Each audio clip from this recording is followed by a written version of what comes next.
మా ఆవుకు ఇలా అమాస మోజులు కొనుక్కున్నా. అది తింటే నాకు సంతోషం, అది తిన్నాకనే నేను తింటా. ఇట్నుంచి పెట్టాలి. ఇగో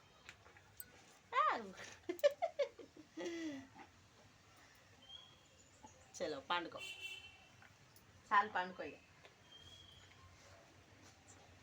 ఏదన్నా జంతువుని పెంచుకున్నప్పుడు దాని సుఖం చూడాలి, దాని ఆనందం చూడాలి,